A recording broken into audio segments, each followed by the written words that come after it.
certain soir d'Halloween. Halloween à Pearl.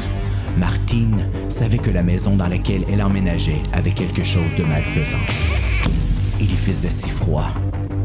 À vous donner la chair de poule. Oh, je pense que je vais mettre une petite veste. Toutefois, ce n'était pas uniquement la maison qui lui donnait une impression étrange. Martine avait la certitude que quelqu'un la suivait et épiait chacun de ses gestes. Et qui donc me pourchasse? Puis, les plaisanteries ont commencé. Hey Martine, tire sur mon doigt. Ok. Ah, c'est dégueulasse. L'épouvantail avec un couteau dans la tête, Aïe aïe. le feu et les coups de téléphone. Tu es morte, Martine. Elle était petite comme toi, et ses cheveux étaient blonds, presque de la même longueur que les tiens. Tu lui ressembles tellement, Martine. Tu me rappelles tellement Elisabeth. C'était le mois d'octobre, mais cela n'avait rien à voir avec l'Halloween. Non, mais un peu quand même, là.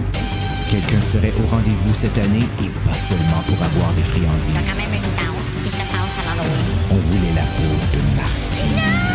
On voulait la peau de Martine.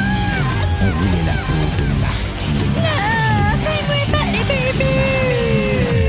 Le passage secret. Frisson numéro 13. Bonjour tout le monde et bienvenue à Frisson sur le pod, un dérivé de Terreur sur le pod. Je suis votre animateur Bruno et je suis en compagnie non pas de un, mais de deux auteurs de la collection Frisson. Donc on a vraiment un épisode spécial aujourd'hui. J'ai nommé Lucas Jalbert et Jonathan Reynolds. Bonjour les gars! Allô? Salut, ça va? Ça va super bien. Comment vous vous sentez aujourd'hui maintenant que le beau temps est arrivé puis que on est comme à l'ère de quelque chose de nouveau? On va parler de Frisson aujourd'hui. Top notch!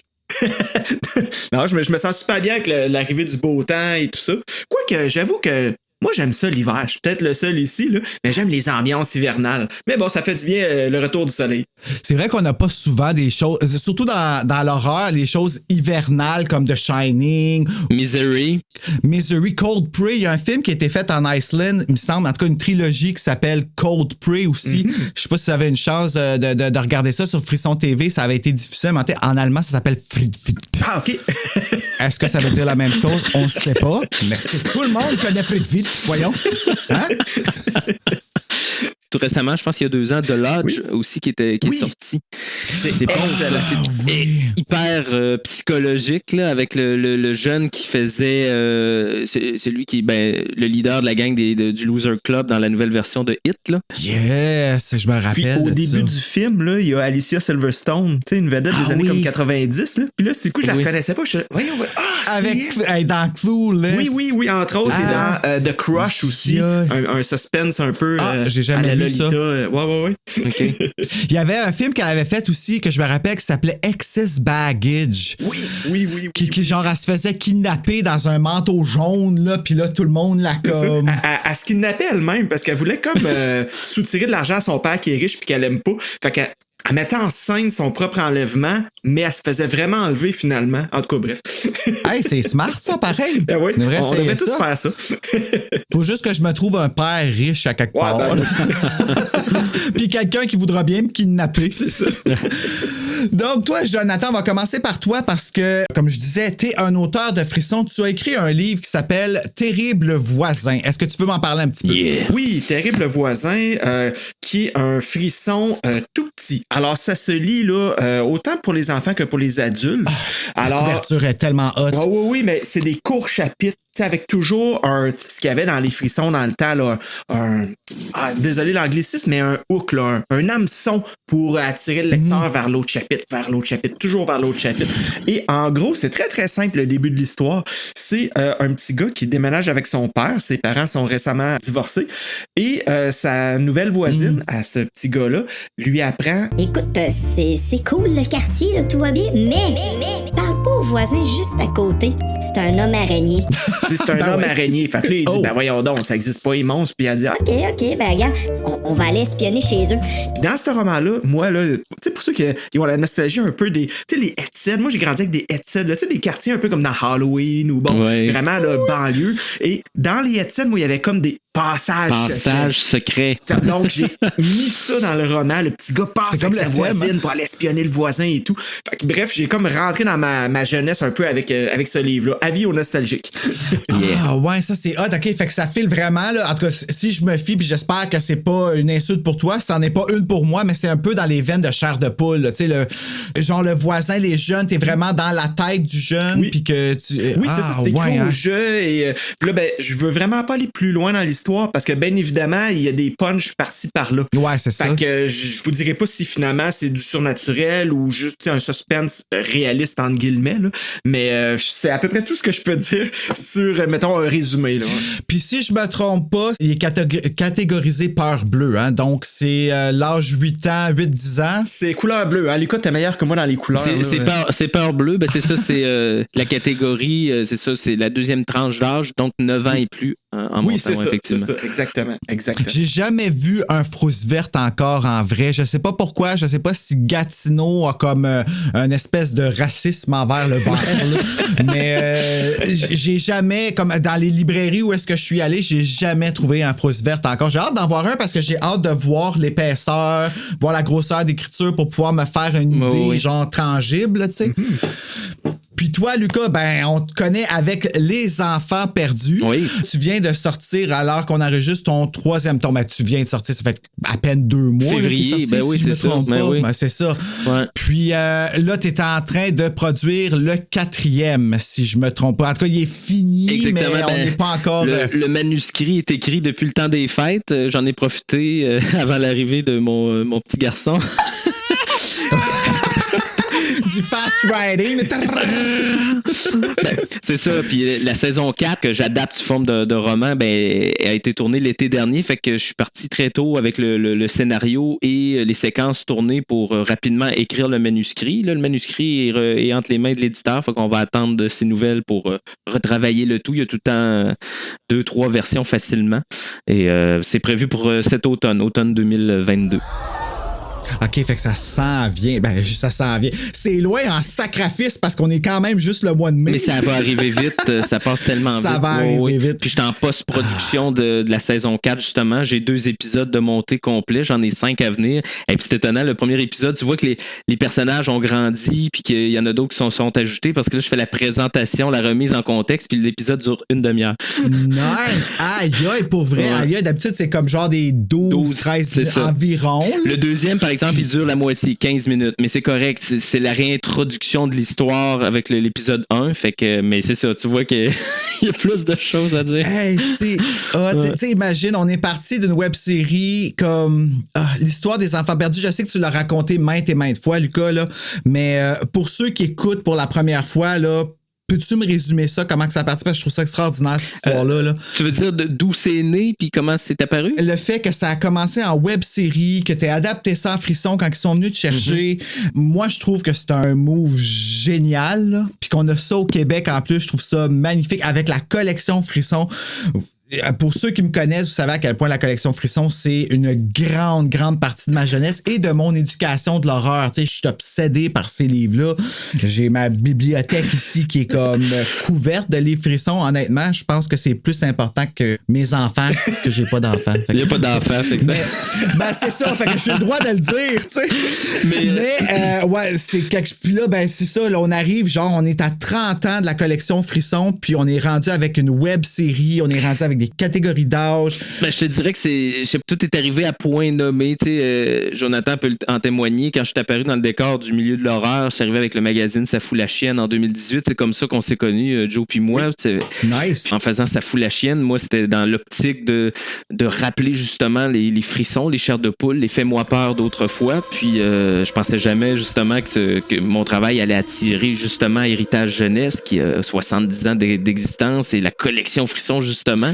70 ans? Facilement. On se souvient des vieux magazines américains, des archis de l'époque. Là. Regarde, le EH est toujours dans le coin des vieux comic books. Là. Fait que les traductions françaises ici, c'était Héritage Jeunesse, c'est vrai. Hein, oui, tout à fait. Wow! Puis j'ajouterais même à ce que tu mentionnais tout à l'heure, Bruno. Je t'interromps juste 2 secondes, Lucas, mais par rapport au fait que maintenant aussi, les frissons, c'est écrit par des Québécois. C'est ça. Donc, contrairement à l'époque que c'était toutes des traductions. Donc, fin de la parenthèse. Mais tout à fait, je Je m'en allais vers ça, tu sais ça, il y a environ une dizaine d'années à peu près, hein, Jonathan, que ça a été comme... Oui. En tout cas, c'est relativement récent, là. Ils ont commencé à les sortir en 2017 en ressortant les éditions Deluxe, là, qui étaient La Gardienne, Qui a tué Alicia H, puis tout ça, qui étaient les traductions, mais qui ont remis au goût du jour. Puis après ça, je pense que c'est en 2018, à mi-2018, que là, ils ont surgi avec Route 175 de Stéphanie Gervais. Puis là, ben, ça a pogné. Puis, je dirais pas que ça a plus pogné, c'est différent. On n'est plus dans le même air. Puis tu sais, les anciens frissons, qu'est-ce qui est le fun? Puis c'est pour ça que je fais Frisson sur le pod, parce que tu sais, ceux qui connaissent Terreur sur le pod savent que c'est pas un podcast qui va se prendre trop au sérieux. Oui, on va apporter des faits, puis on va être sérieux dans certains... Hey, donc ben cool, ta tasse de café en Ouija. Alors, vous avez deviné que quelqu'un a pris une gorgée dans une tasse de café en Ouija. Il vient d'avaler un esprit. Ouais, pourquoi ses yeux sont blancs? Qu'est-ce qui se passe? Oh my God, tu saignes! Une chance que je suis pas Martine. Tout ça pour dire que les anciens frissons, qu'est-ce qui est le fun? C'est qu'on dirait vraiment que ça fait partie de la vieille génération des films d'horreur comme Halloween, The Burning, tous les films où est-ce que les personnages prennent des décisions de merde. Puis ça, ben, on peut en rire, puis c'est le fun, tu sais, c'est fait pour être ridicule. Je pense que maintenant, avec tout le bagage culturel qu'on a eu, à l'époque, on était là-dedans, tout était à créer. Encore là, maintenant, avec le recul, on en a vu des films d'horreur. On sait ce qu'il faut faire puis ce qu'il faut plus faire. Puis, tu sais, à un moment donné, les clichés, on les a vus puis maintes fois digérés. Fait qu'à un moment donné, c'est ça, on se met dans nous, comment on agirait, on le dirait, ben, quand on regardait des films. Ben, moi, j'aurais pas fait ça, niaiseuse, innocente. Ben là, c'est le temps de l'écrire, c'est le temps de le faire vivre à des personnages. Exactement, je suis d'accord avec toi, Lucas, parce que le nombre de fois qu'on s'est dit, voyons, on monte pas en haut des marches, Nounoun sort, tu sais, ben là, c'est le temps de prouver, là. Exactement. Vas-y, Joe, qu'est-ce que t'aurais fait de mieux, toi, tu sais. Savez-vous qu'est-ce qui est drôle là-dedans, c'est que les personnages dans vos livres sont autant dans la merde, par exemple, même s'ils font qu'est-ce qu'ils sont supposés faire. Mais pour vrai, ça fonctionne pas. J'ai essayé. D'ailleurs, j'ai essayé. J'ai pas fait d'épisode encore, mais j'ai écrit en journal, pareil comme que je faisais avec Les Enfants Perdus 1, pour voir. Je me suis dit, je pourrais faire un épisode avec mon filleul, parce que mon filleul, comme tu sais, Lucas, il est vendu Enfants Perdus. Ça, c'est vraiment cool. Parce que, tu sais, au début, moi, je voulais juste l'intéresser à la lecture, puis je cherchais des choses, puis là, je donnais des vieux frissons, je donnais des chairs de poule. Chairs de poule, il aime ça, mais ça reste quand même que c'est des dessins. Il y a pas comme le... Quand tu regardes la couverture, au début, c'est vraiment ça qui t'attire, hein. Puis là, I guess que sur Les Enfants Perdus, le fait que ce soit des vraies personnes qui sont dessus, qui peuvent s'identifier, il y a la web série qui peut faire, hey, OK, je peux aller comparer les deux, il y a de l'interaction qui se passe. Je pense que ça, c'est vraiment winner. Puis ça va attirer vers les autres frissons aussi. Je trouve que c'est la parfaite porte d'entrée. Tout à fait. Quand j'écrivais justement avec les chapitres, j'étais comme ça à crafer. Je pourrais pas faire un épisode drôle vraiment ou me moquer des personnages parce que j'agirais comme ça moi-même, tu sais, fait que je peux pas me moquer de moi. Ouais. Mais je suis vraiment ouvert d'essayer pareil, par exemple, parce que me semble qu'il y a peut-être quelque chose d'intéressant. Si tu savais le nombre de niaiseries puis de conneries on a fait sur le tournage avec les jeunes, tu sais, des fois on passe une chire, on part d'une réplique, puis là on délire. À un moment donné, il faut que je ramène, il faut tourner, le temps file, tu sais. Fait que effectivement, c'est pas trop long de prendre quelque chose de sérieux et de le transformer en rigolo, là, tu sais. Hey, les bloopers que tu dois avoir en caméra, ça doit être assez spécial. C'est vrai, petit clin d'œil avant qu'on embarque dans le sujet, la thématique du podcast, mais Jonathan qui fait une apparition dans la saison 3 en tant que conteur au bord du feu, clin d'œil aussi au film de Fog de Carpenter également. Fait que, ah oui, j'ai vraiment aimé grand ça. fan de Carpenter, c'est vrai. Oui. Comment t'avais trouvé ton expérience, Joe? Moi, j'avais adoré ça. Ben, ce que j'aimais, là, c'est ça, c'est que c'est comme détendu. Tu sais où est-ce que tu t'en vas, mais t'es pas là genre, hey, place-toi là, à droite, 2 cm plus loin. Tu sais, là, c'est vraiment comme, gars, du ton texte comme tu le penses.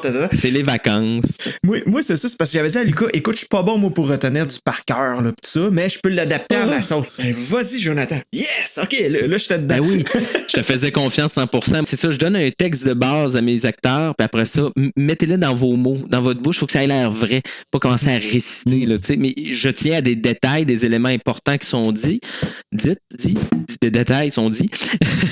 Mais marchez dans votre bouche, il n'y a pas de problème. En fait, je privilégie privilégie ça. Là. C'est hot, hein? On voit ici que c'est pas juste la valorisation des jeunes que tu fais, mais aussi de tes amis dans cette expérience-là comme telle. Parce que moi, c'est quelque chose que je retiens beaucoup, quelque chose qui m'a attiré beaucoup vers ce projet-là, c'est aussi ce que tu fais dans la vie de ces jeunes-là. Je t'en ai déjà parlé, c'est pas un secret, puis je veux pas étaler encore là-dessus, mais je vais t'avouer que si on était dans le temps où est-ce qu'on se prosternait devant un roi, je le ferais devant toi. Je trouve que c'est magnifique ce que tu fais. Ce que tu fais, merci, justement, avec l'horreur, que tu fasses des belles choses, puis que tu fasses vivre des belles expériences aux jeunes, je trouve ça magnifique. Merci Frisson de permettre ça. Génial. Parlant de Frisson. Oui.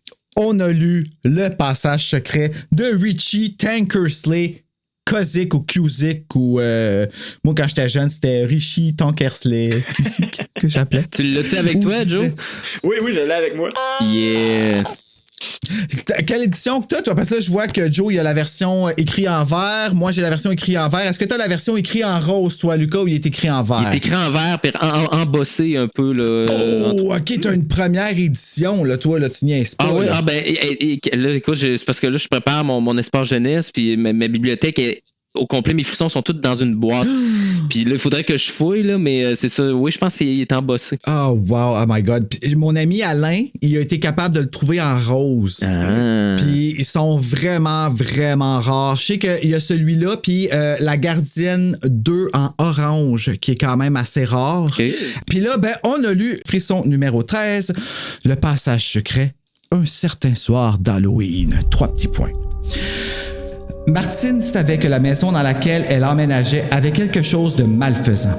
Il y faisait si froid. Mon Dieu, ça met le mood pareil, hein, quand tu y penses. À vous donner la chair de poule. Toutefois, ce n'était pas uniquement la maison qui lui donnait une impression étrange. Martine avait la certitude que quelqu'un la suivait et épiait chacun de ses gestes. Puis, les plaisanteries ont commencé. L'épouvantail avec un couteau dans la tête, le feu et les coups de téléphone. Tu es morte, Martine. C'était le mois d'octobre, mais cela n'avait rien à voir avec l'Halloween. Quelqu'un serait au rendez-vous cette année et pas seulement pour avoir des friandises. On voulait la peau de Martine. C'est parce qu'elle a de la bonne crème, c'est pour ça qu'ils veulent sa peau.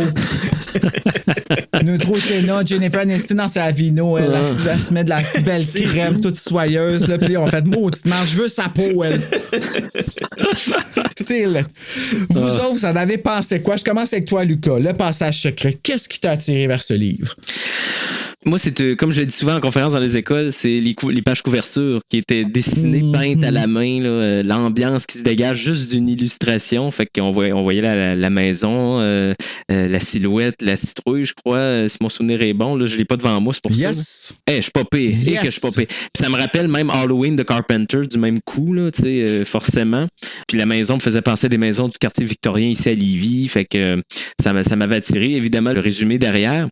Puis de retourner dans la lecture, ça m'a fait bizarre parce que ça faisait longtemps que j'avais pas replongé dans un vieux frisson de la première époque. T'as aimé ça, la nostalgie puis tout ça, là, pas de téléphone, pas de... Oui, en fait, ça m'a pas choqué pantoute parce que moi, c'est ça, je suis resté dans cet esprit pis cet univers-là un peu rétro-vintage, fait que ça m'a pas trop choqué. Même ça, en fait, ça m'a fait du bien, en fait, de retrouver un peu cette ambiance. Les jeunes se parlaient, prenaient le temps de vivre, de prendre le temps également. Fait que non, j'étais content de replonger là-dedans. Puis en même temps, tu vois que ça a un petit peu vieilli un peu ces bars. Là. Tu vois que c'est les anciennes façons d'écrire. Je te dirais quasiment c'est le club des babysitters, mais horreur, tu sais.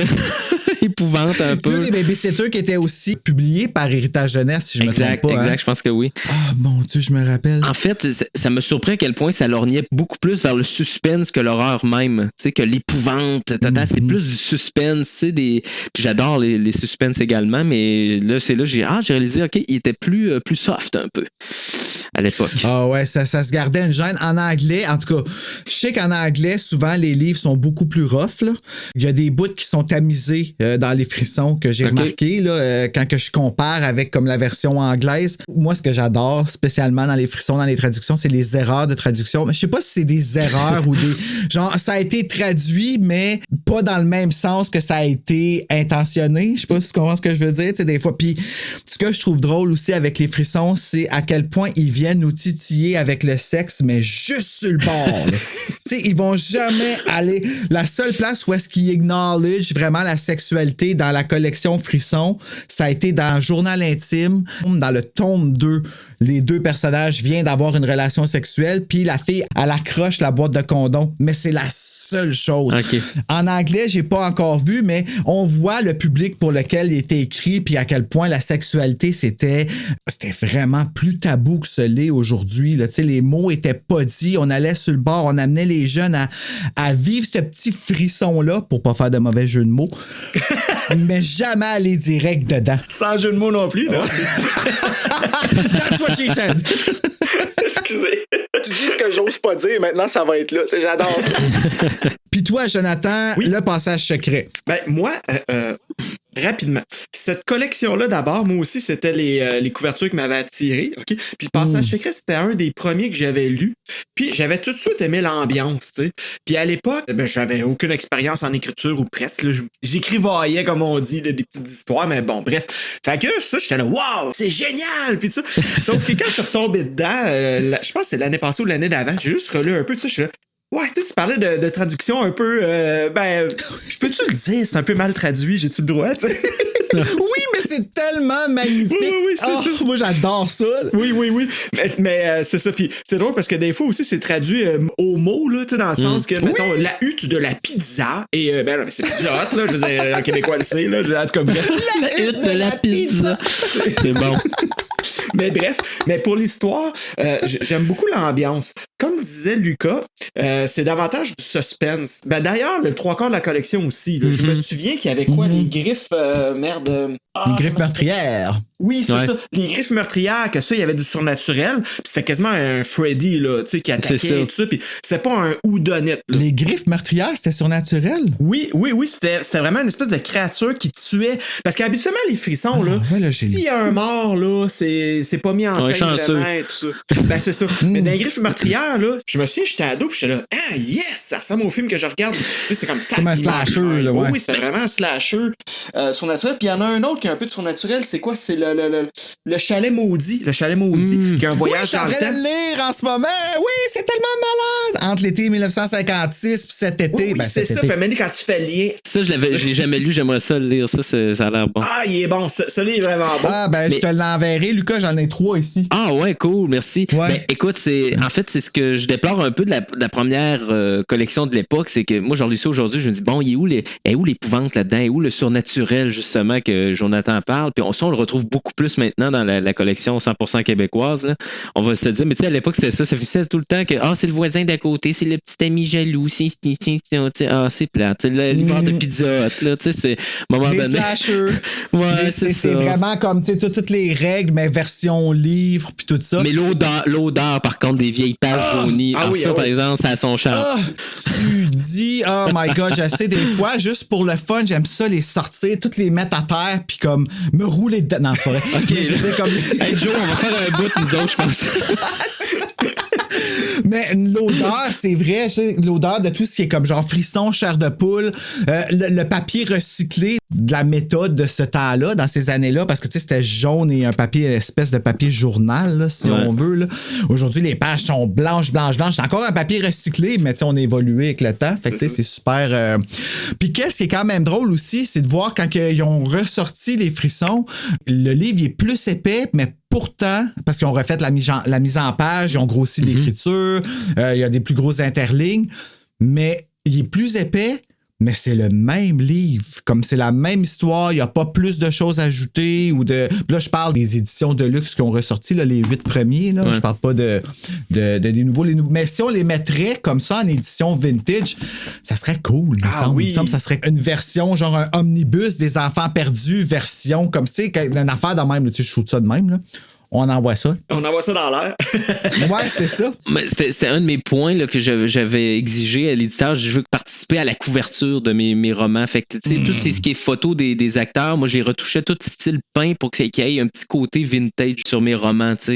Le reste, je laissais faire le graphisme, mais je donnais quand même mes suggestions de ce que j'aimerais voir apparaître comme toile de fond. Mais à la base, les personnages, c'est sûr, c'est moi qui les avais, les photos. Fait que je prends le temps de les retravailler à mon goût pour donner cette patine là, de première couverture de l'époque. Puis en même temps, c'est le fun aussi parce que tu veux quand même faire un rappel à la web série. Tu veux que ceux qui vont voir le livre puissent Tu sais, mettons quelqu'un qui voit pas nécessairement ou qui sait pas, qui n'a pas Internet ou quelque chose de même, qui tombe sur le lit, qui fait « Hey, OK, j'ai vu ça. » Ben, s'il n'y a pas Internet, il n'y a pas vu la website. En tout cas, on se comprend. Même, j'ai failli demander qu'on remette l'ancien logo Frisson dans le haut avec la ligne, là, tu sais. Ça, j'aurais aimé ça, là. Oh my God, ça aurait été tellement cool, ça. Lequel t'aurais voulu? Celui avec la ligne, tu viens de le dire. Ben, celui qui est là. Ouais, ça, c'est celui qui m'a toujours frappé, que j'ai vu. Ouais. Ah, je sais. Hein? C'est fou, il est tellement simple, mais il est tellement efficace. Oui, là, je me souviens dans le temps, là, quand j'ai commencé à m'y acheter, j'avais mon petit argent de poche, là, j'avais 14-15 ans. Puis j'étais yes! Tu sais, je reconnaissais là, les frissons là, grâce au logo puis les couvertures. Puis là, c'est comme l'excitation d'une... En fait, ça m'a jamais fait ça après pour une autre collection. Jamais non plus. Je suis un lecteur boulimique, mais je veux dire, ça va être à gauche, à droite. Mais ça, là, j'étais comme... C'était pas tant l'auteur que j'aimais, c'est la collection. Tu sais, à la limite, je m'en foutais le nom qui était... Ben, il est où? Ben, il n'y a même pas de nom, tu sais. Il n'y a même pas de nom. Non, c'est ça, ils sont pas sur le top. En anglais, ils mettent les noms sur la couverture, mais en français, au Québec, là, moi, là, je trouve ça tellement magnifique parce que est belle, notre collection Frisson. Si tu vas, mettons, parce qu'ils n'ont pas une collection Frisson en anglais, ils ont Point Horror, puis Frisson, elle est pigée dans Fear Street, elle est pigée dans Nightmare Inn, elle est pigée dans plein d'affaires. Puis notre collection, à nous autres, elle est particulièrement belle. Et c'est quelque chose qui est souvent sorti. Il y a des gens qui me disent « En français, votre collection au Québec, là... Tu sais, nous autres, c'est toutes des couleurs différentes sur le côté, les écritures changent, tout ça. » Nous autres, ça a changé une fois quand ils ont voulu repimper avec la cible, là, qui ont changé le logo, qui ont mis l'autre bord, puis tout ça. Mais... quand même, ça se tient, ça reste quand même pareil. Nos coffrets, les livres sont tous pareils. Ah non, écoute, de ce temps-là, honnêtement, c'est une réussite, là, les frissons, là. Je sais pas si les gens qui ont participé réalisent à quel point ils ont eu un impact sur notre génération par rapport à ces livres-là, parce que je me rappelle, à la bibliothèque, quand on y allait, fallait qu'on se mette en rang à la porte, puis quand ils disaient go, ça courait là, pour aller chercher les frissons puis les chairs de poule. Là. Les chicanes pognaient pour ça. Là, puis ceux qui avaient les livres, ceux qui les achetaient, c'était les gens qui étaient populaires à l'école. Hey, sa mère, il achète les frissons puis elle les a tout. Moi, je vais pas le prêter. Maudite bitch de chien. Alors, le passage secret. On va parler de la fiche technique. Le passage secret, c'était le frisson numéro 13 qui est écrit par Richie Tankersley Cusick et traduit par Louise Binette. Il a été traduit, il a couvert. Pourquoi est-ce que vous connaissez Louise Binette? Non, mais tu sais, gros nom américain, Louise Binette. Ah, je le sais, j'aime tellement ça. C'est drôle. C'est tellement. Puis elle en a traduit tellement. Je pense que c'est elle qui a traduit La Gardienne, si je me trompe pas. Louise Binette a traduit La Gardienne 3 et La Gardienne 4. Je pense que c'est elle qui faisait Bob Binette aussi. Ça explique tout. C'est sa femme, en fait. On se salue. Donc, il contient 158 pages et il est sorti dans le 4e trimestre de 1991 aux éditions Héritage Inc. En anglais, le titre Trick or Treat, qui n'a pas vraiment rapport avec le livre, mais en même temps, c'est ça qu'on avait le choix entre Secret Passage ou Trick or Treat. Je veux dire, c'est pas mal deux titres. Il joue sur le thème de l'Halloween, mais en même temps, l'Halloween est vraiment en second plan, là, comme toile de fond, là. Même 3e plan. Mais ça se passe dans ce temps-là, tu sais, ça met le mood. Donc, c'était le Point Horror numéro 6 qui est sorti le 1er octobre 1990 chez Scholastic dans la collection Point Horror. Il a été publié en premier avant de paraître dans la collection Point Horror en octobre 1989 avec 209 pages. Il a reçu 16 éditions et un livre audio. Avez-vous eu la chance d'écouter le livre audio? Pas du tout. Moi non plus. Oh my God, quel bijou! Sérieusement, si tu veux avoir du monde qui réagit beaucoup trop... Surjoué, là. Oh my God, ben tu sais, c'est fait à l'audio. C'est pas un livre audio genre que l'histoire est racontée comme on a fait là avec les enfants perdus. Ouais. Là, si vous avez une chance d'aller voir ça, tout le monde, le podcast Balade d'horreur des enfants perdus. Sur la page Facebook, ouais. Qui est créé par Capo Productions. Capo Productions qui est Lucas. Oui. Hein? On va le dire. Ben, en tout cas, c'est pas un livre comme ça du tout. Là, le passage secret. Keten au max. C'était dans le fond ce que j'ai pour ce qui est de la fiche technique. On peut embarquer dans l'histoire si vous voulez. Je vous lis le journal Frisson, puis vous m'interrompez quand vous voulez. Vous dites les commentaires que vous voulez. On commence avec le chapitre 1. Martine et son père sont en voiture en direction de leur nouvelle maison où ils emménagent avec Sally. C'est juste ça, Sally. Elle s'appelle Sally. La blonde de son père et Jérémy, son fils. Martine a une étrange fascination sur son nouveau demi-frère. C'est bizarre parce que je viens de regarder un film, le film, je sais pas si vous avez vu ça, Bad Moon. Puis la fille et son frère, en tout cas, la relation est assez spéciale. Mettons que ça crée un malaise. Et elle ressent quelque part entre une chaleur et un malaise. La maison se trouve dans le boisé isolé et Martine la décrit comme un endroit où n'importe qui pourrait s'y cacher et épier, sans jamais être vu. Pas mal ça qui va t'arriver, ma grande. Jérémy raccompagne Martine à sa chambre, qui est dans le fond d'un couloir. Elle la trouve froide et sombre comme le reste de la maison. Au souper, la famille discute de fantômes pour un des articles que le père de Martine va écrire parce que c'est un journaliste quelconque qui écrit sur le naturel, puis c'est la raison pour laquelle il a acheté la maison. Bref, il n'y a pas de vie. Et du vieux cimetière sur leur terrain. Du vieux cimetière, évidemment. Il y a tout un cimetière dans terrain quelque part. Tout un poltergeist pas loin, tu sais. On va faire vivre ça à nos enfants, on va les mettre en danger juste pour que je puisse écrire dans un journal local que quelque chose arrive. Après souper, Martine visite la maison. Jérémy lui fait peur et de mauvaise humeur, elle décide qu'elle ne s'y sentira jamais chez elle. Jamais, je te dis. Elle court s'enfermer dans sa chambre pour pleurer jusqu'à s'endormir, parce que ça, c'est le thème, pleurer jusqu'à s'endormir. Elle est réveillée par la sonnerie du téléphone. Regarde dehors, tu es morte. Moi, on dit que ma voix, ça marche pas. Hein? Regarde dehors, tu es morte. Quand elle regarde par la fenêtre, elle voit un corps souriant avec un couteau dans la tête. Hey, hein? Hey, c'est un mannequin! Hey, c'est un mannequin, c'est juste le chapitre 1, hein? Fait qu'on peut. Tu sais, c'est même qu'on est capable de savoir si c'est vrai ou c'est pas vrai. Ouais. On regarde à combien de pages qu'on est rendu dans le livre. C'est ça. Chapitre 2. Jérémy entre dans la chambre et s'aperçoit qu'il s'agit de l'épouvantail qui se trouvait sur le perron. Bien sûr. Parce que j'en ai pas parlé. Martine est dans tous ses états et Jérémy, torse nu, lui permet de s'occuper de la situation et laisse sous-entendre qu'il croit à une petite crise d'ado de la part de Martine. Mais gars, vous comprenez ici, là, torse nu. Ouais, il y a ça, il y a des allusions, mais il y a le petit côté justement teenage, là, tu sais, les petits dramas, là. Ouais. C'est ça, les émotions que vivent les adolescents, puis écoute. Puis il dit avec un son comme ça, comme moi, ça le dit tout le temps. Tout à fait. Les adolescents, puis il n'y a pas d'horreur, là, c'est straight pipe, là, c'est... Moi, c'est le genre de bout où je commence à lire en diagonale, là.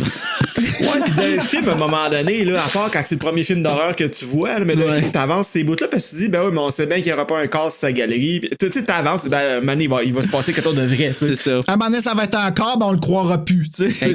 On va parler avec, on va le prendre dans le groupe, c'est ça. C'est ça. Oui, c'est un sac à patates à la galerie, bon. Un sac à patates. Hey, je veux faire une parenthèse. Ce qui est drôle, par contre, là, c'est vrai, dans les frissons, il y a une affaire que je trouve drôle. Tu sais, mettons, comme là, tu es morte, Martine. Mais tu sais, si tu veux la tuer pour de vrai, là, ben vas-y. Tu sais, je veux dire, mais c'est pas ça le but de l'histoire, je le sais, là. Mais tu sais, mettons, dans la vraie vie, là. Tu sais, le gars, il passe son temps à mettre pas le mannequin, mais l'épouvantail, les appels téléphoniques, tout ça. Un grosse mise en scène. Voyons, go to the point. Là. C'est comme I Know What You Did Last Summer quand tu y penses. C'est basé sur un livre qui aurait pu être un frisson. T'sais, moi, dans ma tête, dans mon cœur, I Know What You Did Last Summer, c'est vraiment un frisson. Là. Oui, c'est délit de fuite, en fait, ouais. Oh my God! Là, tu viens de me rappeler un livre que j'ai vraiment le goût de lire. Mais moi, R.L. Stein, là, écoute, tout ce qui est cliché, là, j'embarque tellement. Un chic type, hein, R.L. Stein. Ah, tellement. Elle le pousse hors de sa chambre, on parle de Jérémy, et pleure à endormir encore une fois. Je sais pas si je vais arrêter de l'écrire à un moment donné. Ça a l'air de quoi, ça, pleurer à endormir? J'ai jamais réussi à faire ça. Moi non plus. C'est comme un petit bébé. Attends un petit peu, je veux qu'il s'endorme, on va le pincer. Jérémy a tout nettoyé et rien dit aux parents. Quand elle lui dit d'avoir rien imaginé, il dit qu'il la croit. Il est quand même, c'est séduisant, tu sais, il la croit. Ah ouais, en chess surtout, là. Fait que moi, sérieusement, j'aurais peut-être voulu qu'il soit autre chose que mon frère. Après avoir rangé sa chambre, Martine va à la quincaillerie avec Jérémy et il rencontre le beau Bruno Champigny. Je précise Champigny parce qu'il faut pas le confondre avec moi quand même. Hein. C'est le deuxième livre que je lis que Bruno est tellement beau. Puis à matin, je me dis, pauvre toi, t'as tellement aucune chance, Martine. Qui s'y trouve avec sa cousine Andréane. Andréane, c'est un autre personnage important. C'est la shop de son oncle. Martine échange avec lui et elle apprend qu'elle habite la maison des Bourgets. C'est qui joue? Et non pas une maison à Bourget. En quittant, Jérémy se moque de l'effet que Bruno a sur Martine. Après le souper, elle sort pour marcher et se sent poursuivie. Oh. Et explose. Elle sort faire une promenade et explose. En fin de l'action, il se passe quelque chose. Combustion spontanée. Ben, elle se sent poursuivie par une créature. Lucas, t'es pas loin quand même. Elle explose pas. Là, j'étais hypé. Là. J'étais, oh my God. Là, enfin, il y a une créature. Attends, je vais te décevoir dans pas long. Il y a une créature implacable là, qui va le. Moi, c'est ça. Un chien ou un chat, peut-être. Assez pour qu'elle sauve en courant, en tout cas. Une moufette. Hey, tu te sauveras en courant, maudit Toto, si tu ferais une moufette, m'a dit. Ça, c'est effrayant. Hey, ça, là, c'est ma phobie. Depuis que j'ai un chien, j'ai tellement peur de faire un face-à-face avec une moufette parce que je sais qu'elle va japper après puis que là, all bets are off, là. Comme il n'y a plus rien que je peux faire à part courir dans une autre direction, mais il faut qu'elle me suive, ma chienne, là, tu comprends? Traîne-toi un 45 gallons de jus de tomate. Ça marche-tu? Savez-vous si ça fonctionne? Parce que j'ai jamais parlé à personne à date qui a fait le bain de jus de tomate. Non plus. Fait que ça reste un mix. C'est une légende urbaine. Une histoire de frisson, pensez-y, les gars. La moufette diabolique. Le jus de tomate.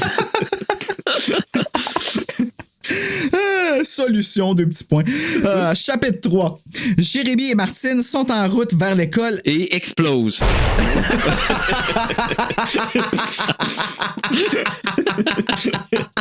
Oh my God, ça va être horrible. C'est drôle, j'aime ça. Il discute du mécontentement de celle-ci dû au fait que son père et Sally partent pour Hawaï pour le travail. Hey, come on! Sérieusement, les parents viennent déménager, la fille est en grosse crise existentielle. Lui s'en va à Hawaï. Ils s'en vont à Hawaï avec le frère qui, on s'entend, là, il est dans un cycle de sa vie où est-ce que tout ce qu'il va vouloir faire, c'est bip sa sœur, là. C'est pas sa sœur, c'est sa demi-sœur, mais ils sont quand même dans un moment où est-ce que moi, je laisserais pas 2 adolescents goffés comme ça. En tout cas, just saying. Là, mettons qu'il y a des jeux de touche-pipi qui s'apprêtent à jouer là, assez pas pire, tu sais. Mais elle l'aime pas, son frère. Non. Elle l'aime pas. Elle veut Bruno. Mais Bruno, il veut pas. En tout cas, c'est Bruno aussi. Elle est niaiseuse. Ouais, elle est vraiment niaiseuse. C'est ça. C'est niaiseuse. Une fois à la polyvalente, elle rencontre Gabriel Champigny, parce que c'est une histoire de famille, son conseiller pédagogique. dont elle tombe amoureuse. Qui se trouve à être un autre cousin. Elle aime tout le monde. C'est ça. C'est elle qui a fait exploser. Elle met des petites bombes partout, elle comprend pas. C'est dans sa sacoche. L'explosion d'amour. On apprend que celui-ci est un athlète incroyable et monsieur populaire. On parle de Bruno ici. À la fin des cours, Andréane vient se présenter amicalement à Martine et s'apitoie sur son sort. C'est vrai parce que Andréane, c'est pas mal ça. Allô, ne me faisez pitié, j'ai de la peine. Où est-ce que je suis? Il n'y a pas d'amis. C'est un peu ça. Celle-ci reprend sourire lorsque Bruno arrive et elle invite Andréane chez elle pour la matcher avec Jérémy la coqueluche. Parce qu'Andréane, elle frétille pour Jérémy. Ça commence à être compliqué, là. Ouais, c'est ça. Il faut tenir le beat. Là. Moi, je n'ai Dieu que pour Jérémy là-dedans. Andréane refuse, troublée. Avant de quitter avec Bruno et Gabriel, elle annonce que la maison des Bourgets est hantée. Tan-tan! Merci! Mais vois-tu, une chance qu'il y avait ça à la fin de ce chapitre-là, parce que là, c'est juste la relation amoureuse puis de teenage. Moi, vois-tu, vous m'auriez perdu. Il était temps qu'il se passe de quoi, parce que j'aurais remis le bouquin là. Tu sais, pour un jeune aujourd'hui, il faut qu'il se passe de quoi. Le petit gars qui va aller chercher un frisson, il s'attend à avoir peur pas de regarder Watatata, là. Ouais, là, je cherchais une émission là, à comparer. Là. Mais moi, j'ai une question. La créature à la fin de l'autre chapitre, et on n'a jamais su c'était quoi? C'était quoi, non? Non, ben en fait, c'est qu'elle se sent poursuivie par une créature. Ah, ben, ça serait déjà plus séparé une couverture. Ouais, c'est ça. Hey, c'est un tapis volant. C'est ça. Ah, ok, moi, je parlais de la couverture du livre. C'est juste la page arrachée qu'elle suit. C'est ça. Dans le vent. Ouais, ils nous font des accroires, mais c'est jamais fondé, c'est jamais palpable. C'est pas vraiment une créature. De toute façon, à la fin, c'est un être humain. C'est une impression de créature qui fait qu'elle se sauve. Moi, je pense vraiment que c'était une moufette. Sérieusement, je savais pas c'était quoi, mais maintenant que tu le dis, je trouve que c'est assez horrifiant, une moufette. Chapitre 4. Durant le chemin de retour, Martine discute avec Jérémy qui est au courant. Et explose. Faut qu'il y ait une explosion à chaque chapitre, OK? On se met ça tout de suite, là. Ça fait partie. Et pourtant, dans un week-end très spécial, il y en a eu une explosion. Oh, on va le voir dans cet épisode-là. À soirée, alors qu'elle regarde par la fenêtre, elle aperçoit Jérémy se diriger vers la forêt et elle décide de le suivre. Pour quelqu'un qu'elle l'aime pas, je trouve qu'elle est fascinée par lui en maudit. Agace. Martine. Martine. Je trouve que Jérémy aussi il est pas mal agace. Ben oui. Je le trouve quasiment pire que elle. Elle, je la trouve pleurnicharde. Il y a ça, oui, vraiment. Hey, écoute, il y a 2 chapitres, je me trompe pas, qu'elle s'endort en pleurant, là, ou qu'elle pleure en s'endormant. Alors, reviens-en. Puis qu'elle explose. C'est ça. C'est au moins, elle explosait, fait que là, Jérémy, il lui remet sa veste, puis là, les deux, ils marchent jusqu'au cimetière, où est-ce que Jérémy, ça, c'est un autre bout aussi, il commence à agir bizarrement, comme s'il était envoûté, comme s'il y avait comme un esprit qui l'habitait. Je pense que c'est peut-être, je sais pas, je pense que c'est quoi, Ben, non pas Ben, mais celui qu'on soupçonne, Denis. C'est qui ça, Denis? Denis, hey, on va le découvrir plus tard, Denis. Tu vas voir. J'ai peur juste à entendre son prénom. Ben, je comprends. Denis. En fait, ça. Denis.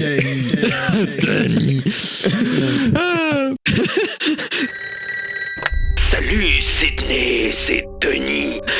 Je veux voir la couleur de tes entrailles. Martine. Maybe that's because I'm not Denis. Elle a parfait. Avoir su. Non, mais après, je vais te laisser continuer ton chapitre 4, là. Mais tu sais, c'est parce que je ne suis pas, mettons, telle personne. Tu sais, c'est cool, Frisson, j'aime ça. Mais tu sais, quelqu'un me dirait ça au téléphone.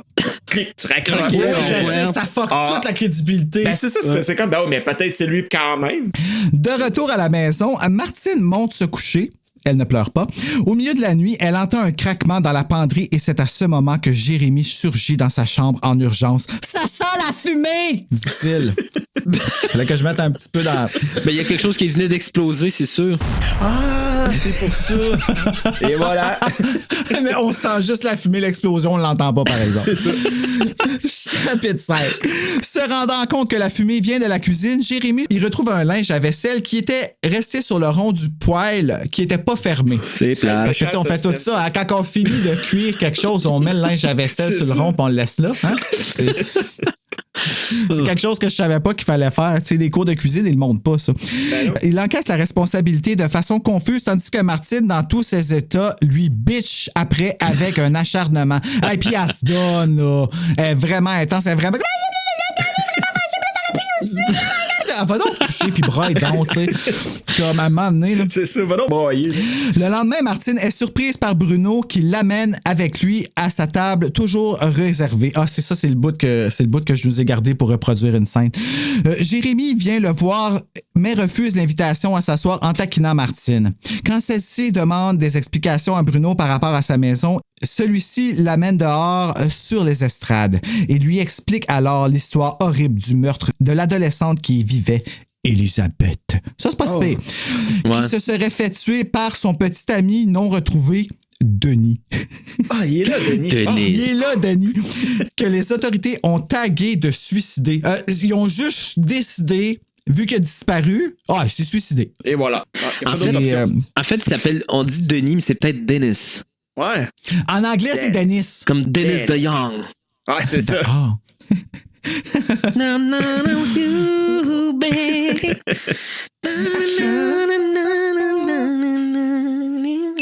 Bon, ça, c'est... Hey, tu chantes bien, par exemple. On se rendrait pas au chapitre 30 demain.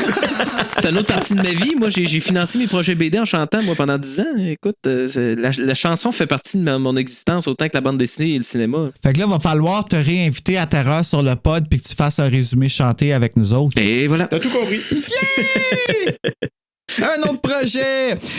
Celui-ci était jaloux maladif. On parle de Denis. On apprend aussi qu'Elisabeth était amie avec Andréane et c'est celle-ci qui a retrouvé son corps dans la chambre actuelle de Martine. Ah, bien évidemment. Parce que là, Martine dort dans la chambre d'Elisabeth. C'est ça.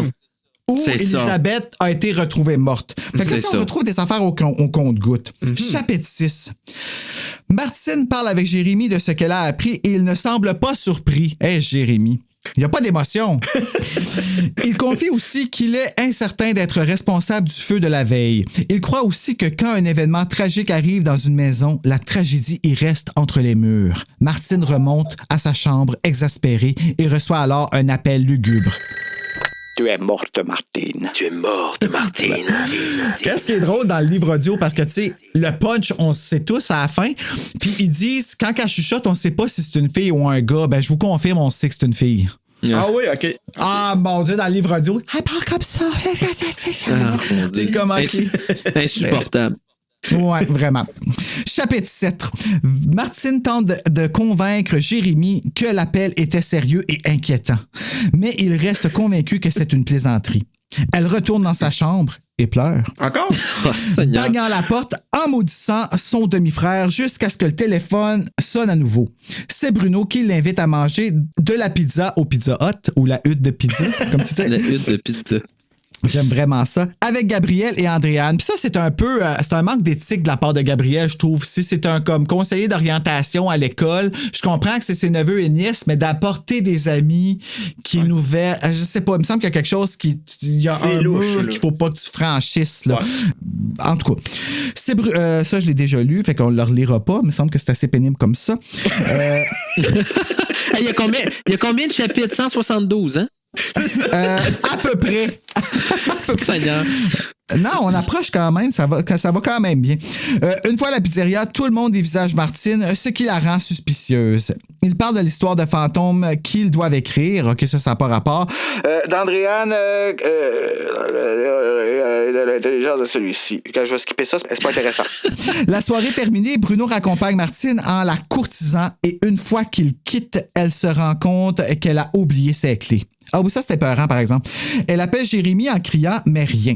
Elle décide alors de faire le tour de la maison pour voir si Jérémy est à la salle de bain. C'est pas vraiment le meilleur moment pour le poignet, mais OK. Et s'aperçoit alors que la lumière de sa chambre est allumée. Quelqu'un l'épie de l'intérieur. Ça, c'était spooky, par exemple. T'sais, quand tu vois quelqu'un dans ta chambre debout par la fenêtre. Ouais, ça fait toujours peur. Mais là, l'explosion a été causée par l'allumette que Jérémy a allumée dans la salle de bain suite à ses petits besoins. Parce que c'est là qu'il était, finalement. Madame. Au revoir, connard. Fin. Chapitre 8. Après avoir battu la porte d'entrée, Jérémy... Puis là, je dis avoir battu parce qu'elle a bagné comme une folle, comme qu'il disait, et on se rappelle la scène de Sarah Michelle Gellar dans Le Pacte du Silence. Ouvrez-moi! Ah oui, c'est probablement ça. Jérémy vient enfin ouvrir la porte à Martine et elle se met à lui bitcher après en voyant qu'il n'y a personne dans sa chambre. Jérémy, qui n'a pas le goût de s'obstiner avec Martine, lui offre de switcher chambre. Ça, c'est chaud, ça. C'est OK, je pense que ça va être moins de trouble qu'on switch notre chambre que de t'écouter chialer encore. On choisit nos combats. C'est ça. Et elle refuse de façon juvénile. Se retrouvant seule, elle change d'idée et... Explose. Je change d'idée. Paf! Elle change d'idée. Fini, c'est lui qui attire. Elle explose. Le lendemain, à l'école, une Andréane compatissante amène Martine pour une promenade pour lui changer les idées. Ça marche pas. Il parle bien sûr du beau Jérémy et Martine lui offre de faire les présentations. Andréane lui confie alors le drame qu'elle a vécu en perdant sa meilleure amie, Elisabeth, l'an passé, et elle ne se souvient plus d'avoir trouvé son cadavre. Elle sait qu'elle l'a trouvé, mais elle s'en souvient. Hey, wow! Tu sais, une mémoire sélective, tu sais. Elle se souvient-tu que c'est elle la tueuse, tu penses? Je sais pas. Je sais pas, hein? Spoiler alert, mais tu sais, on s'entend. Rendu à ce point-ci, on veut le savoir tout de suite, pareil. C'est ça. Elle ne se souvient que d'un horrible frayeur et d'un long passage noir. Le passage secret. C'est quoi le passage noir? Encore une fois, une allusion à la sexualité. Maudit. Elle continue de shopper pour des vêtements et Andréane se plaint de sa silhouette masculine. Elle confie alors à Martine que tout le monde sait tout au sujet de Denis, qu'il n'est pas le meurtrier. Non, que tout le monde a tort! Eh mon Dieu, hein, je suis même pas capable de parler. A tort au sujet de Denis, qui n'est pas le meurtrier d'Elisabeth, que celle-ci avait rompu avec lui pour aller avec Bruno. Lol. Bitch. C'est à ce moment qu'Andréane lâche une bombe.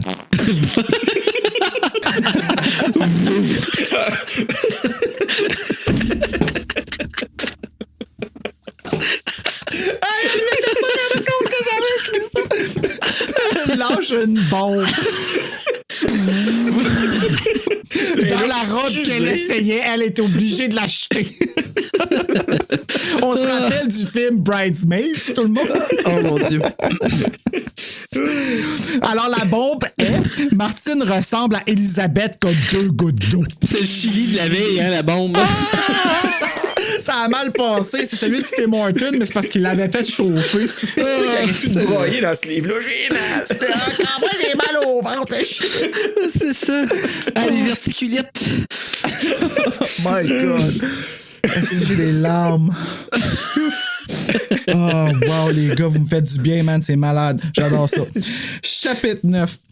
À l'école, le lendemain, Le lendemain, des zones sinistrées, on ramasse les dégâts. On compte nos morts. C'est ça. Méchant chili. 3 vrais enfants, man. Ça n'a pas d'allure. Wow. Non, mais c'était ça le pleurnichage puis les questions existentielles. Qu'il faut qu'il se passe de quoi? On rentre à moitié à la fin du livre, aux 3/4. Seigneur. Oh, wow. Le livre est tellement meilleur. Je pense que je vais monter ma note, man. Je vais le relire après. OK. Chapitre 9. À l'école, le lendemain, on apprend en un paragraphe à quel point Martine est une mauvaise élève. Et Bruno la rejoint à son casier. Ah oui, c'est vrai, parce qu'elle a tout calé. Elle a eu 3 examens surprises. Elle les a calés les 3. Puis le 4e période, il fallait qu'elle lise un chapitre. Puis elle n'a pas lu le bon. D'épaisse. Oh, j'ai pas dit ça. Voulant lui remonter le moral, et ils veulent tout le temps y remonter le moral parce qu'elle est toujours down, il l'invite à sécher les cours pour aller avec lui vers une ferme familiale afin d'aller chercher des décorations pour la danse d'Halloween. J'ai jamais entendu parler dans Walmart. Après hésitation, elle accepte de faire semblant d'être malade et une fois rendue à la grange, Bruno s'étale dans le foin. Parce que, tu sais, c'est ce qu'on fait. Viens-t'en, ma belle. On fait des anges, tu sais. Oh, God. OK, j'ai perdu le foin. Il est où, là? Dans le foin. Il incite Martine à s'étendre près de lui pour faire l'amour. Attends. Oh. Et il lui parle de son rêve de quitter ce trou perdu pour jouer au basketball. Oh. Oh, Seigneur. Parce que c'est dur de jouer dans un trou. T'sais. Quand il vient pour l'embrasser, elle le repousse. Et explose. Non, c'est assez, là. Il faut que j'arrête. Non, mais attends, non. Écoute, il te reste encore une coupe d'explosion, là. À ta minute, là. Il y a 19 chapitres, puis il te reste encore 10 explosions, Lucas. Mais les chapitres raccourcissent de plus en plus. Faut juste que je retrouve où je t'ai rendu. OK. Il dit que ce n'était pas sérieux et recommence à l'embrasser jusqu'à ce qu'il décide qu'il est temps de ramasser le matériel pour qu'il la ramène avant le retour de Jérémie. Elle aperçoit le cimetière à côté de la ferme, là où Elisabeth est enterrée. Là où Elisabeth est enterrée. En route, Bruno marmonne de façon mécontente qu'il est possible que Denis soit encore vivant. Parce que moi, j'aurais jamais pensé qu'il était mort. Sérieusement. C'est surtout si je pense que c'est le meurtrier puis que la fille, en tout cas, il n'y a rien qui fait de sens là-dedans. Chapitre numéro 10, explosion numéro 10. Arrivé à la maison avant Jérémie, Bruno invite Martine à la danse, en fait la force à aller à la danse avec lui. Ça passerait plus de nos jours, hein? Masculinité toxique au consentement. Bout. En effet. À moins que ce soit un Sadie Hawkins. Si c'était une fille qui l'aurait invité, ou l'aurait forcé, là, ça aurait été correct. C'est ça. Seule, elle monte à sa chambre pour préparer le switch des chambres avec Jérémie, parce que c'était pas encore fait. OK. Ouais. Elle se couche alors pour un somme, en pleurant, au son d'une cassette. On va dire Samantha Fox. Cette cassette. La lampe allumée, rêvassant, des lèvres douces de Bruno. Elle est réveillée par un sentiment étrange. Elle ne bouge pas et se rend compte que la lampe est éteinte et que quelqu'un est dans sa chambre. Dans un coup de tonnerre, elle se lève et remarque qu'il n'y a rien dans sa chambre. Le téléphone sonne encore. Et elle court répondre en bichant contre Jérémy, croyant que c'est lui. Une voix lui dit « Tu n'aimes pas être seule dans ta maison. Tu es à moi, Elisabeth. » Je la trouve menaçante, cette voix. Imagine-toi quelqu'un qui t'appelle, mais qui roule ses R puis qui style ses S. Ouais, j'avoue que... Non, ça se peut pas. J'ai jamais entendu quelqu'un styler ses S puis rouler ses R en même... Hey, ça doit être dur, ça. Eh mon Dieu. Aïe, aïe. J'appellerai la police. Puis là, il y a personne qui a explosé, c'est le fun. Chapitre 11. Elle explose. Non, c'est pas... Martine court à la porte d'entrée et il rencontre Jérémy qui arrive. Il lui dit avoir eu le message qu'elle était malade et lui laisse savoir qu'il comprend que c'est faux et qu'elle était avec Bruno. C'est une très mauvaise menteuse, Martine. Dans une petite crisette, parenthèse encore, j'ai pris soin de le préciser, Martine s'élance dans sa chambre et v'lan la porte! Là, j'étais vraiment rendu ben à bout des coches qu'elle pétait. Je suis comme, OK, là, tu me tapes ses nerfs, fait que j'ai écrit des niaiseries. Et v'lan la porte. Et v'lan la porte. Elle se met à chercher pour des clous dans son bureau pour accrocher un rideau pour la fenêtre quand la porte de la penderie s'ouvre, laissant place à quelqu'un qui fait son entrée. Quelqu'un, on ne sait pas c'est qui. Chapitre 12, c'est Jérémy qui a découvert un passage secret qui relie la penderie de Martine au garde-manger. Bon. Fait qu'elle peut cheater sur son régime quand qu'elle veut sans que personne la fasse sentir comme de la merde. Ouais, c'était bon. C'est relié direct. Voilà. Bien que Martine déteste et méprise Jérémy, elle se calme d'une autre crisette que celui-ci. Attends un petit peu, là, je comprends pas ce mot-là. Explose. Et voilà, c'est ça. Explose qu'il la croit. Je pense dans le fond qu'il fait juste dire qu'il la croit par rapport à tout parce qu'il vient de découvrir le passage secret puis ben il capote. Elle réénumère tous les événements étranges et ensemble, ils remarquent toutes les similitudes entre Elisabeth et Martine. La danse d'Halloween, les appels anonymes, le stalking, le feu. C'est vrai que ça commence pas mal à ressembler. Moi, après 2 événements, j'aurais fait OK, il y a quelque chose qui se passe. Eux autres, ça en a pris 4. Ouais, c'est ça. Puis on s'entend 4 événements assez flagrants. T'sais. Wake up la truite de Watt éteinte. C'est ça. C'est qui la truite, par exemple? C'est Martine ou c'est Jérémy? Oh, toute Les la deux. gang. Bon, Les deux, ouais, c'est ça. Ils sont tous clueless. Quand on parlait justement de Clueless tantôt avec Alicia Silverstone, voilà notre actrice. Ah oui, tout est dans tout. Jérémy confirme qu'il n'avait pas laissé le rond allumé parce que là, il s'en rappelle. Martine parle de ses inquiétudes par rapport à Denis. Ou Dennis. Jérémy croit qu'il a été attiré vers le cimetière par une force surnaturelle. Ça non plus, on n'en parle pas vraiment. C'est juste quelque chose l'a attiré. Mais il confirme à Martine qu'il est convaincu que quelqu'un d'humain les menace et les épie de maïs. Juste pour faire un petit... C'est ça, j'allais dire. Il y a un lien avec l'épouvantail, là. Ah! Chapitre 13. Watch out, c'est sûrement là que quelque chose va se passer. C'est le numéro 13. Yeah. Gramiel, ça va bien. Non. Ah! C'est vrai, frisson numéro 13. C'est probablement pour ça qu'il y a beaucoup pogné aussi. Juste à cause du 13, ça a l'air de rien, là, mais Gabriel demande à Martine de le suivre à son bureau où il la confronte par rapport à ses mauvaises notes. Non, c'est beaucoup. Ouais. Je pense savoir ce que tu dis. Il lui dit qu'elle a l'air d'une morte vivante. C'est ça? Non, c'est beau, continue, parce que s'il y a des... Ah non, mais moi, je veux savoir si c'est mais pas il y a qui fait des rire. 8-9 ans qui vont écouter ça, là. Je pensais que t'allais dire un autre verbe. Gabriel demande à Martine de le... Qu'on en Il finisse. est tellement de mauvais goût. C'est comme une petite hésitation, là. Oui. S'il y a des 8-9 ans, ils sont prévenus au début du podcast, ne t'en fais pas. Ce podcast-là, c'est vraiment de la nostalgie pour ceux qui sont rendus à notre âge, puis pour que les adultes, dans le fond, initient leurs enfants aux frissons d'aujourd'hui. T'sais. Ouais, pis là, si eux autres, ils savent pas qu'est-ce qui se passe avec la cigogne, ben là, c'est pas notre problème. T'as tout compris, les abeilles et les petites fleurs, c'est de même qu'on fait les bébés. C'est ça. Gabriel, le conseiller en orientation, dit à Martine qu'elle a l'air d'une morte vivante, fait qu'il est très encourageant. T'sais. Mets ça dans ton CV, fille. L'air d'une morte vivante, tu vas pouvoir jouer dans Walking Dead. Et voilà. Martine lui confie qu'elle ne s'adapte pas et que personne ne veut lui parler parce qu'elle habite la maison d'Élisabeth. Elle lui parle aussi des incidents étranges qui sont survenus dans les derniers jours. On apprend la rumeur qu'il y aurait plusieurs passages secrets dans la maison, dont un qui la relie au vieux cimetière. Mais ça, c'est pas nécessaire. On sait pas si c'est vrai, tu sais. C'est parce que, tu sais, un passage secret qui relie une maison à un cimetière qui est comme 1 kilomètre plus loin, c'est sûr qu'on ne sait pas, là. C'est qui a creusé ça? C'est exactement ce que je suis en train de me dire. Ils ont creusé ça, quoi, avec une cuillère de soupe après le souper. Attends, on va se faire un passage pour se rendre au cimetière, toi. Pour aller voir grand-papa. Le squelette dans le bas est exposé. C'est ça, puis ça sert à quoi? Parce que tu dis, ils peuvent y aller à pied au cimetière. Tu te protèges de la pluie, tu rechètes dans ce temps-là. Ah, ouais, oui. Oh, grand-papa, je t'aime. Moi aussi, Bruno. Oh, merci, grand-papa. Je t'ai jamais connu, mais OK. Là, on vient de passer un petit moment triste, fait qu'on va passer par-dessus. Ouais, c'est ça. Excuse-moi, là. Là, c'est correct, tu me fais revivre des choses, là. En sortant du bureau... Je t'ai toujours aimé. Toujours. Écoute Céline maintenant. Toujours. T'as compris, ma de la cour. Toujours. Encore, on va retourner au passage secret. Ouais, c'est ça.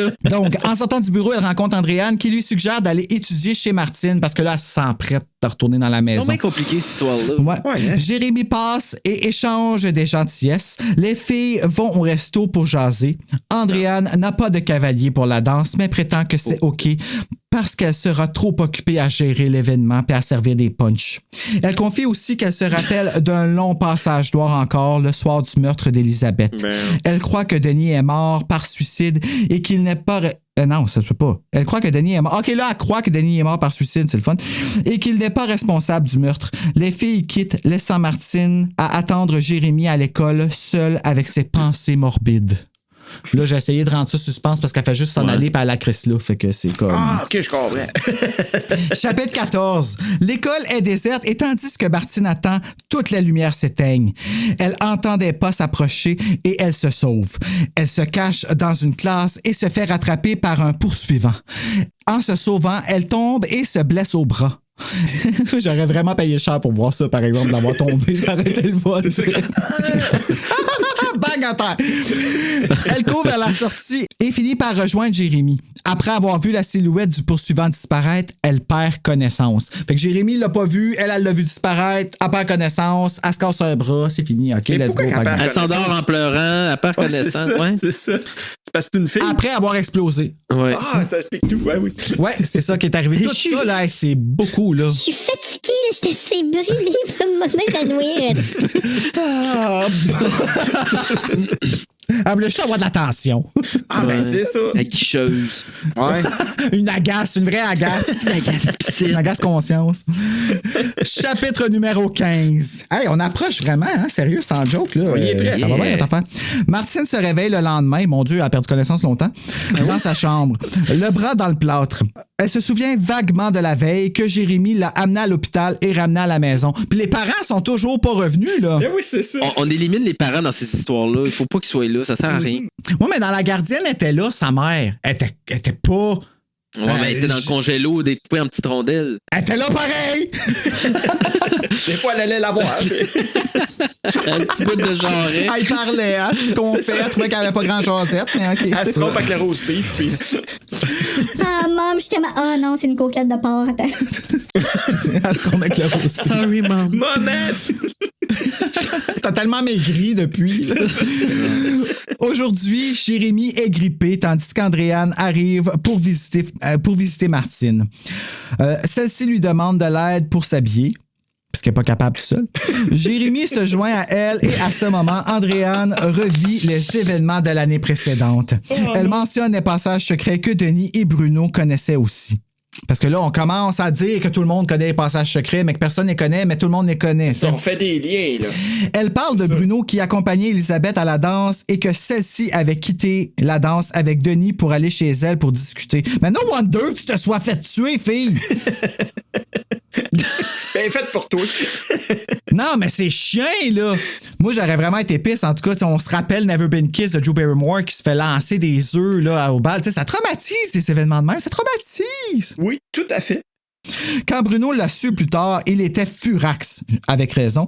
Ils sont partis pour rejoindre Elisabeth et c'est là qu'elle l'a retrouvé dans sa chambre. Andréane se met alors à capoter parce que la vision du long passage noir la terrorise autant qu'elle n'arrive pas à se souvenir.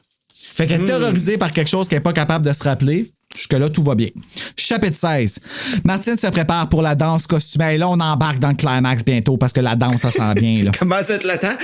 Moi, c'est ça, j'allais dire. Seigneur. Et en bombardant Jérémy de questions, lui étant malade dans son lit parce qu'on se rappelle qu'il est grippé. Poutuminou. Pas enrhumé, grippé. Il y a une différence, là. Ouais. La COVID n'était pas là, mais le stress était là. Ah oui, en sueur, en chest, dans sa chambre. Martine! Oh, Martine! Faut que t'appelles Denis! Oh, Martin, je veux dire Martine! Oui, ça aurait été mon genre de livre, ça, avec Martin. Elle dit qu'elle est désolée, mais qu'elle ne peut tout simplement pas rester dans cette maison et dormira chez Andréane. Après la danse, tu catches à quel point tu te mets plus en danger en dormant chez Andréane, mais en tout cas, on ne dira pas trop fort. Bruno la ramasse déguisée en la muerte. Oh. À la danse, Martine remarque Andréane qui travaille au punch et se sent mal. C'est ton problème, ma grande. Elle vient de vomir dans le punch. Ça pèse pas d'elle, elle vomit, puis le monde s'en rend même pas compte. Tu sais. Je file pas bien, là. Veux-tu du punch? Non. C'est l'explosion. C'est ça. Elle danse avec Bruno et croise Andréane qui est fatiguée d'avoir décoré la salle de danse. Quand le couple s'assoit, Bruno quitte chercher des canapés. Andréane arrive alors en panique et dit avoir aperçu Denis. C'est tellement évident que c'est elle. Là. En tout cas, oui, hein? Elles partent à la recherche de Bruno et Gabriel. Décidant qu'il est à sa recherche, elle cache Andréane dans la salle de bain. Oui. Puis ça, dans le livre audio, c'est tellement drôle parce qu'elle dit There's the bathroom, go hide in it. OK! Puis là, t'entends tic, tic, tic, tic, tic, tic. J'ai trouvé ça très drôle. Dans la toilette. Et le nom de Martine est appelé à l'interphone. Un appel l'attend dans le vestiaire. Parce que c'est dans le vestiaire qu'on appelle habituellement un élève, tu sais. Ben oui, c'est ça. Quand elle prend le combiné, son interlocuteur anonyme lui dit Il n'y a personne à la maison, Elisabeth. C'est l'Halloween. Ils sont tous morts. Qu'avez-vous fait de Jérémy? a demandé Martine. J'ai fini ça avec ça. Chapitre 17. Martine retrouve Andréane, Bruno et Gabriel et avec les explications essoufflées des filles, ils prennent la route vers la maison des Bourgets, qui est maintenant la maison de Martine.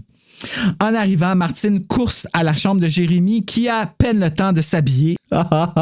J'ai bien aimé ce bout-là. Ouais, il est toujours tout nu, lui. C'est ça. C'est pour ça qu'il a la grippe. Tout compris, avant que les lumières ferment toutes, parce qu'encore une fois, on perd d'électricité. Ses amis ayant resté dans l'escalier, Martine entend une petite bataille entre Jérémy et un intrus. Soudainement, Jérémy l'attrape et elle le suit dans l'obscurité. Fait que là, ça, c'est Jérémy qui se bat avec Andréane, là. OK, mon Dieu. Tu es un salaud, Lâche-moi, j'ai la grippe. Ouais, tous dans sa face. Ouais, c'est ça. Tu sais, je te donne un test de COVID pour aller avec ou mets ton nom sur la liste d'attente pour avoir les tests gratuits.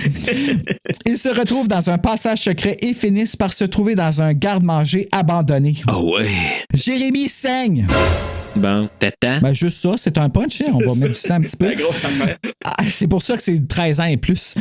En utilisant ses allumettes, Martine réussit à éclaircir assez pour trouver une porte au travers laquelle ils entendent l'intrus rire et mettre le feu, laissant les deux... Là, c'est un petit peu compliqué. Les deux demi-frangins à brûler vif dans le passage secret.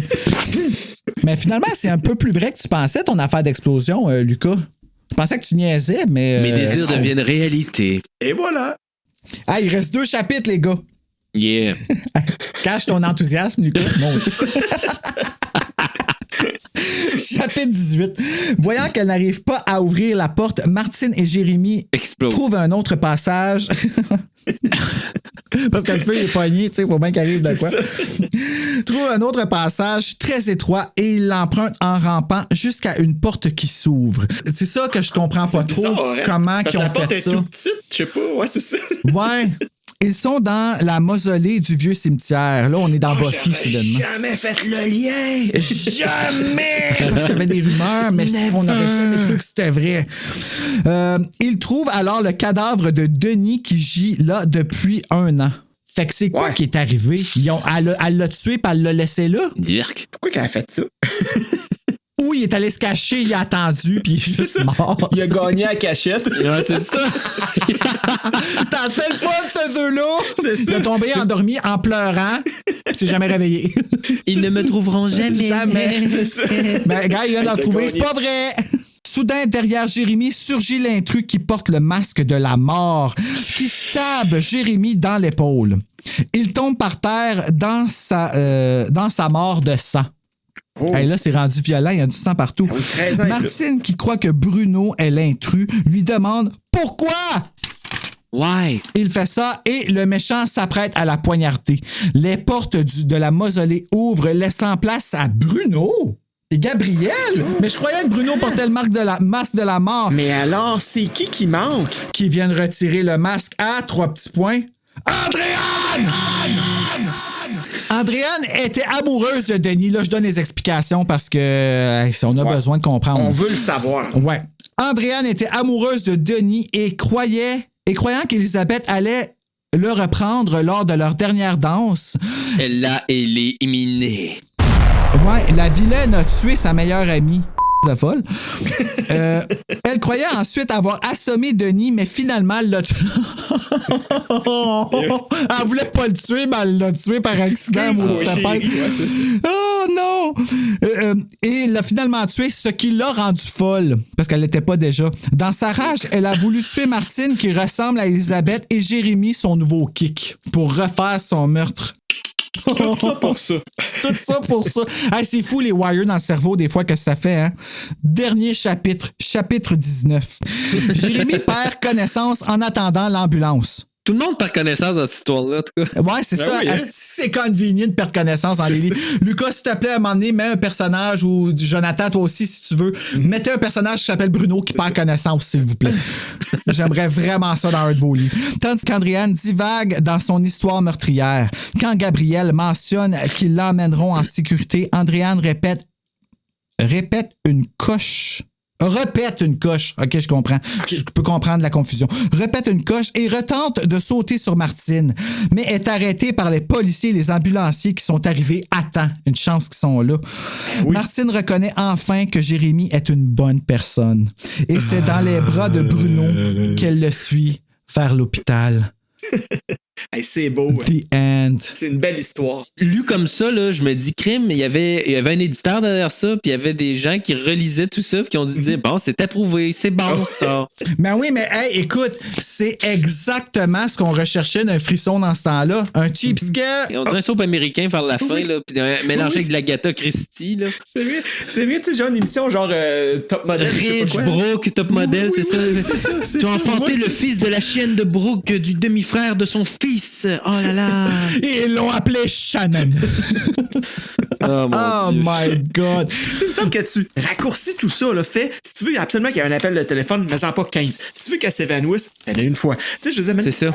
Raccourci, là. Ben, à la défense de Richie, elle s'est évanouie une fois. C'est son frère qui s'est évanoui la deuxième fois. Oui, c'est ça. Les coups de téléphone, par exemple, on en avait assez, là. Puis les couches qu'elle pétait, là, OK, là, c'était à un moment donné, là. Mais là, Lucas, tu n'as pas ton livre avec toi, alors je ne sais pas, il va falloir qu'on te dise tes répliques d'avance. Ah, attends une minute. Ben non, on va pas fouiller dans ta boîte. Moi, je vais essayer de le trouver. Je peux essayer de le trouver. Non, attends, tu vas... Jaser pendant ce temps-là, je vais faire vite. Ah, d'accord. Martine savait qu'elle serait incapable d'avaler une bouchée. Cependant, elle ne voulait pas avoir l'air ridicule en ne mangeant pas. Elle remplit donc son plateau distraitement et s'efforça de ne pas paraître trop nerveuse. J'essaie de voir ce qu'on est. Je suis en page 57, excuse-moi, je suis pas vite. Ben, Dans plein milieu de la page, puis là, c'est Bruno qui parle. OK, c'est bon. Alors, comment se passe ta journée? demanda Bruno en secouant. Ah non, c'est... Faut pas que je lise la narration, moi, là. OK. OK. Martine savait qu'elle serait incapable d'avaler une bouchée. Cependant, elle ne voulait pas avoir l'air ridicule en ne mangeant pas.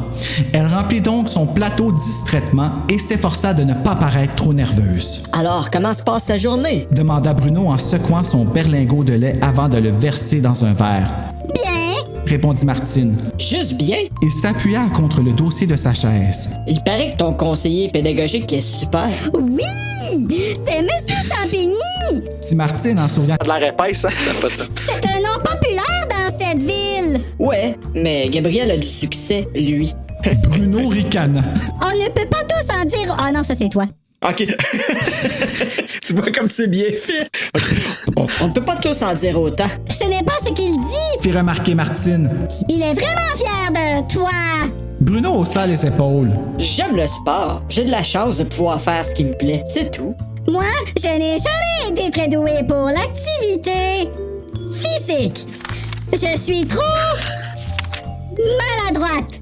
Martine sourit malgré elle. Bruno se pencha vers elle. Tu n'as pas l'air maladroite. Tu sembles plutôt... comment dire... Les yeux foncés et chaleureux de Bruno étaient rivés sur les siens. Martine détourna le regard, sentant ses joues s'enflammer. Ah, c'est moi. Martine, mais quelle surprise. Elle sursauta. Fallait que je le fasse, excuse-moi, là, c'était... Mais ça a fait mal à ma gorge, par exemple. Dans le dos et renversa son verre d'eau. Bruno sourit. Jérémy, n'est-ce pas? Au sud! Se dit Martine tandis que Jérémy baissait les yeux vers elle, un sourire discret sur les lèvres. Bruno Champigny? Celui-ci se leva. Excuse-moi. Celui-ci se leva et serra la main de Jérémy. Assieds-toi avec nous. Bruno désigna une chaise inoccupée, mais Jérémy fit un pas en arrière. Merci, mais je suis plutôt pressé. Ravi de faire ta connaissance. J'ai beaucoup entendu parler de toi. Martine devint rouge de colère. Elle porta sa serviette de table à sa bouche. C'est ton repas? Demande Jérémy d'un ton désinvolte. Depuis quand manges-tu du cottage?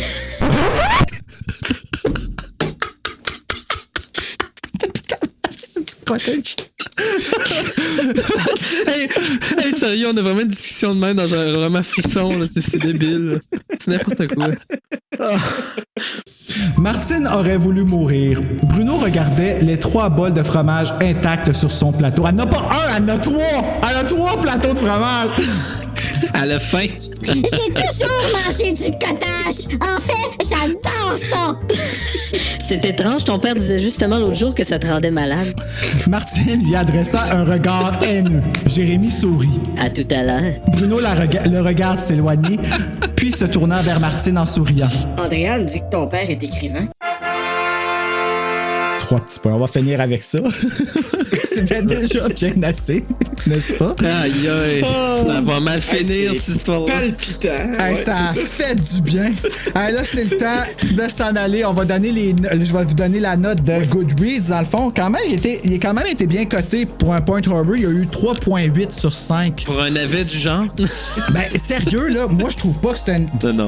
Je peux pas dire que je trouve que c'est un bon livre si j'arrive aujourd'hui avec. Je trouvais que dans l'ensemble de la collection Frisson, celui-ci, c'est un des meilleurs. Si je me replace dans les années début 90, puis que je me remets au primaire, là, quand que je lisais ça, là, écoute, c'était trippant parce qu'il y avait vraiment quelque chose qui se passait. C'était pas nécessairement l'action principale, mais il y avait quand même du dénouement puis du développement de personnages. Il y en avait assez pour que je puisse chercher c'est qui. Est-ce que j'avais deviné c'était qui quand j'étais jeune?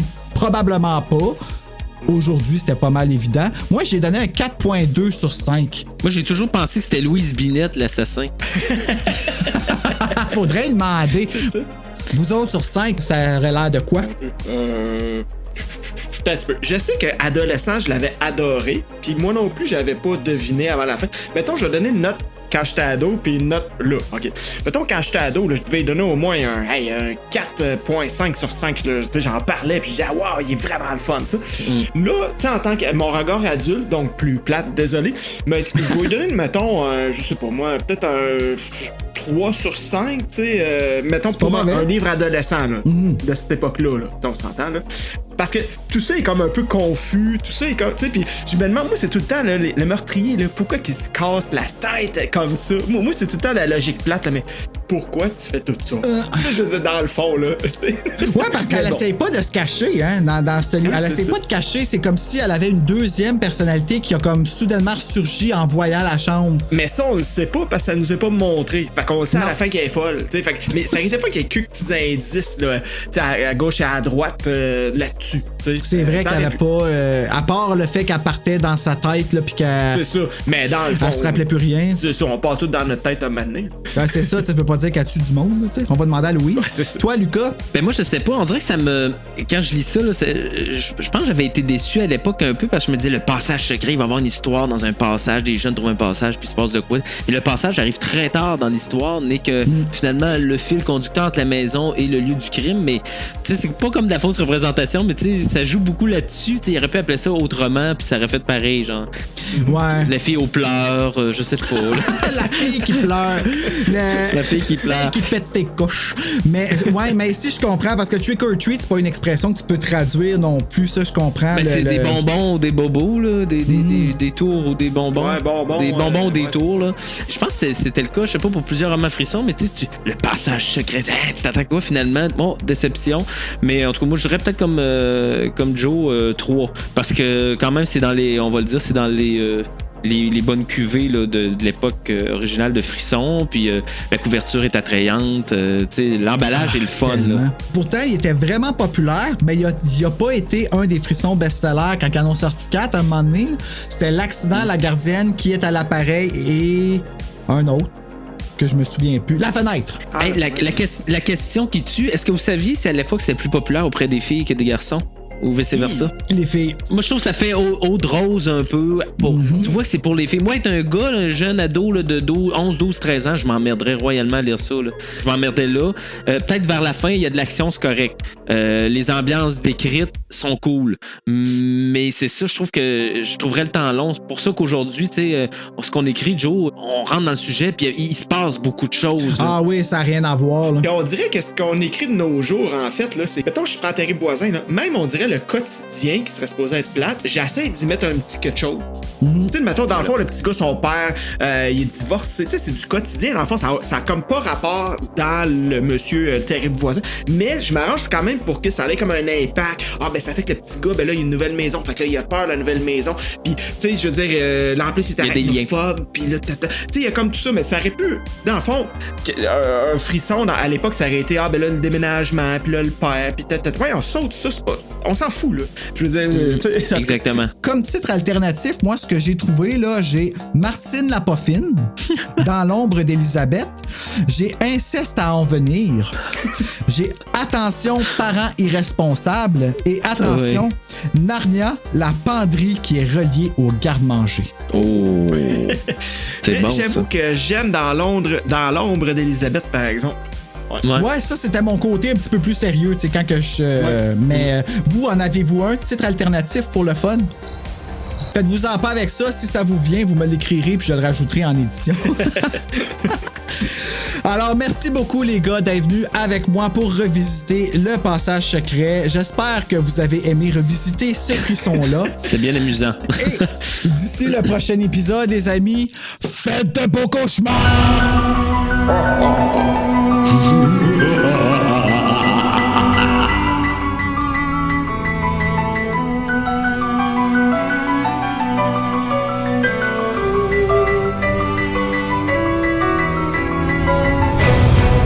Martine aurait voulu mourir. Bruno regarde. Surtout aussi.